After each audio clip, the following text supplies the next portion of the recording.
Welcome to Ramberg AI. My name is Hanne, and I am first and foremost a mom to an autistic child. But he's not a child anymore. I tend to call him a child, but he's not a child anymore. I have two neurodivergent sons. One is ADHD and one got ADHD. And now, when I am kind of on the other side of my, what do you call it, journey, I'm not sure what to call it, but I feel like since my sons are 18 and 20, I have now a lot of experience with mothering children that are neurodivergent, children that got ADHD and ADHD.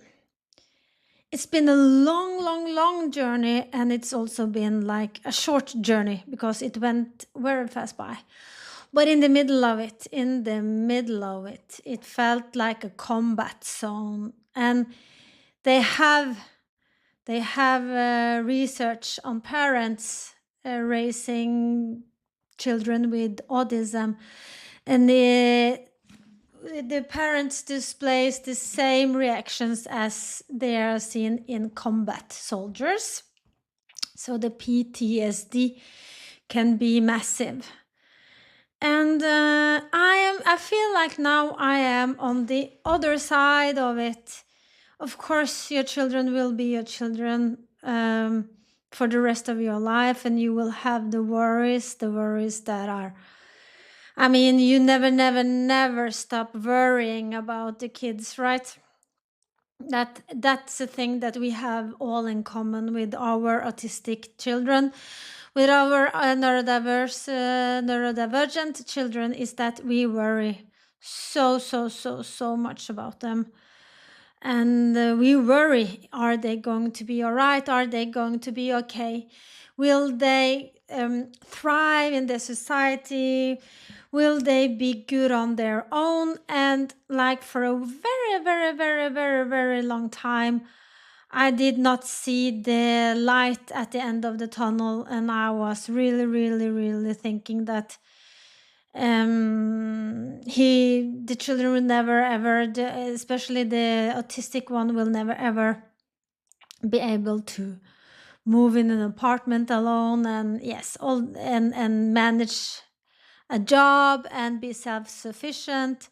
But now I know, now I'm certain that he will be like as functional as the rest of the children from the Gen Z generation. The Gen Z generation, that they are struggling a lot.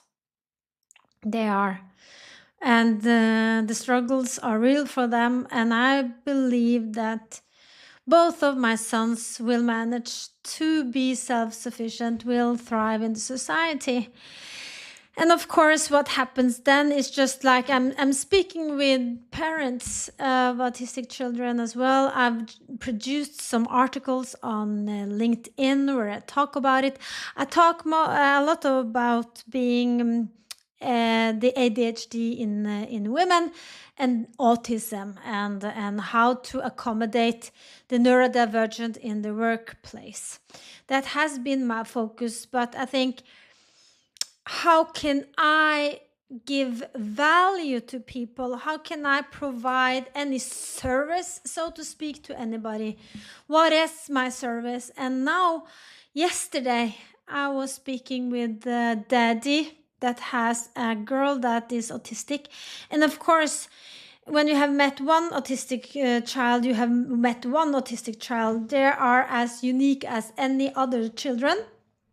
So he talked about the challenges with his daughter, and I was listening to what he's saying, and the most important thing that I could provide for him was the support of the current situation, and it was also the insurance of that she will be okay. She will be okay. Trust me, she will be okay. And I think that is comforting for him to hear, because, and I can showcase it from my own son. And I think it's very important to do so. I think it's very important to provide support to other parents.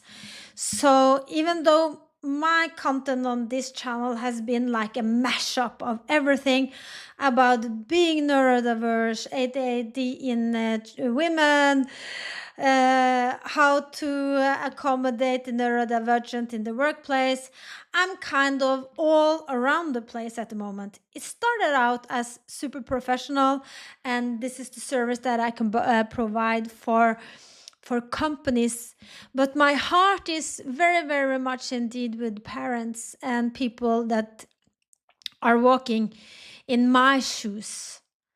Because and I have walked the steps now, and I am ahead of you guys, or some of you guys, and some of you guys are also way ahead of me. You know now how it is when they are 35, maybe when they are having children and everything, and just like uh, life is fabulous for them, or they're not. I'm not sure, but yes, but I'm sure that my son will handle this very, very well. He wants to succeed in life. He wants to be happy. That his end goal is to be happy.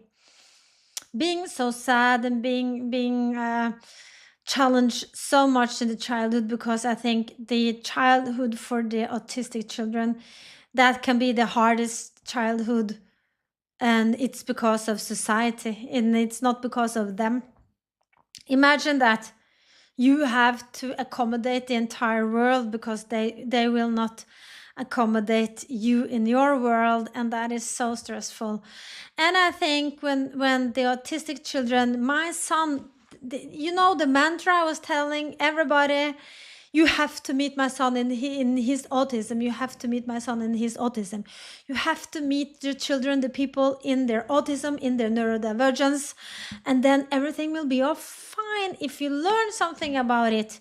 And okay, of course, life is life, and there will be hardship, and of course you can't just like act.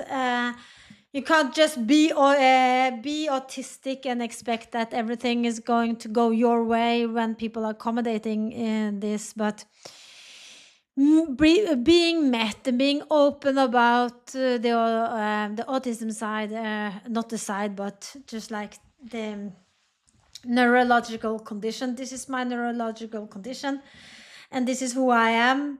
And this is liberating. This is so liberating. And there is no shame in it. No shame at all. And people are very accepting of it. Of course, there will always be struggles, and we have struggles, we have discussions, and I can still jump into the ocean of misunderstanding and miscommunication, and I say things that I'm saying them in a way that I should not do, and then just like, oh yeah.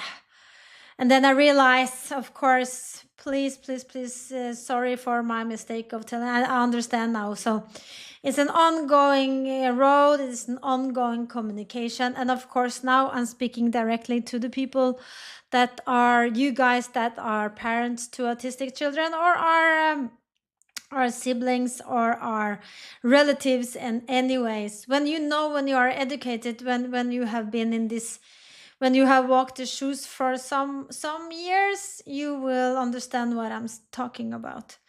So I just like I like real life examples from the neurological conditions.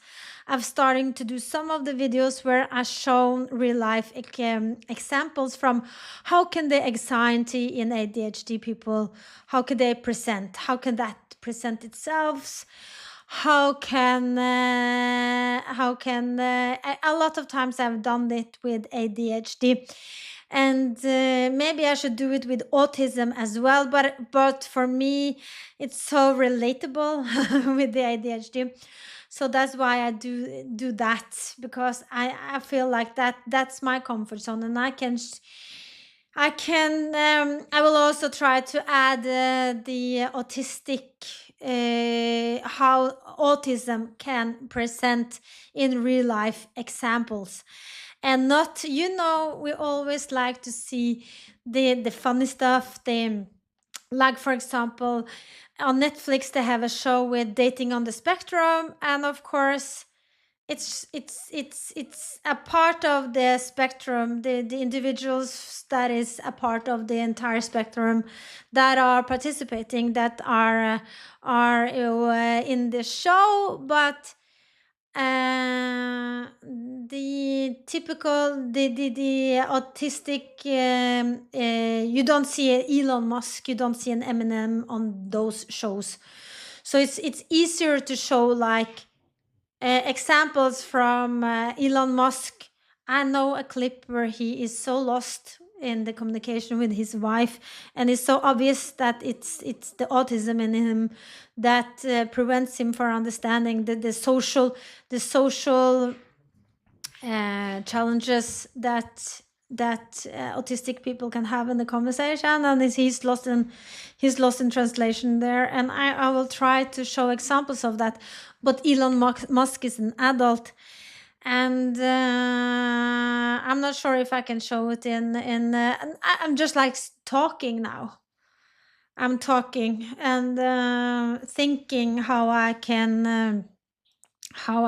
add the autistic examples from, because like for my son, he don't want to participate in this channel, and I totally understand, and I will not use him as example, as this is my life and this is not his life, and he has his story to tell and I can tell my story. But I just want to reach out to the parents of people that have to the parents to autistic children, to children with ADHD, because on YouTube we have a lot of groups where you can chat and ask and everything. And so I want you to ask question in the comment, and then I can answer that. Of course, I need to reach out to more parents. I'm a small account, and I have to grow this channel. And I hope that if you watching this channel, please subscribe and add a comment. Even though you don't want to ask me a question, just like help me grow so I can reach out to more parents. I want to do that. I kind of want to try to create a tribe, a YouTube tribe, if that's even possible. And the challenge for me is also, like, I know a lot of autistic parents in real life, but they don't want to participate in any YouTube channels. So they won't participate here, and I think I'm not gonna speculate why, but I understand. And yes, I have a girlfriend, and she said that it's not my story to tell, and I understand that, because it's the children's story to tell. So maybe if you're also autistic, but if you're autistic, you are an expert, and but if you want to contribute in the tribe and help parents, that would be awesome. And you can give me tips and tricks in the comment field, and I can grow, and I can talk about that and what I get out of your teachings. Because we have to learn, we have to teach, and we have to share the knowledge that we have, so everybody can have a great life. The end goal is that every autistic individual on this planet, if possible, can have a wonderful life. I will hope that. And I know, no. I mean, if you're gonna have a takeaway, a key takeaway from this video, is this just like, it's going to be all right. I'm sorry, I have to.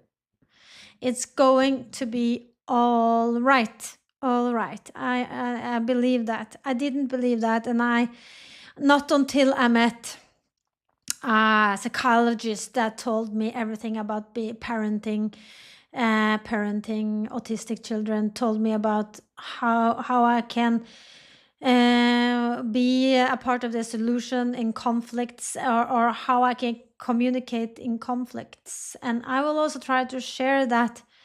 But I'm not, my skills is not, I'm not that good at teaching things from a theory kind of way. I'm more into real life examples because I'm so super analytical. I'm very analytical, and what I do when I encounter people, I had to gather data about them. I gather a lot of data, and then I do my analysis on them, and then I can give advice based on their story and where they're at, because I like that, because I got like, not like I got an holistic take on things. I'm also, how when I've been doing the leadership, is I have an holistic take, and I need the whole picture, and I need data from the entire picture before I can analyze on you. I can take a graph, I can take a illustration and talk out of that, but that's only theory, so that's just like basic theory. And that illustration, it's not certain that will help you in your situation, right? Because your current situation is very special.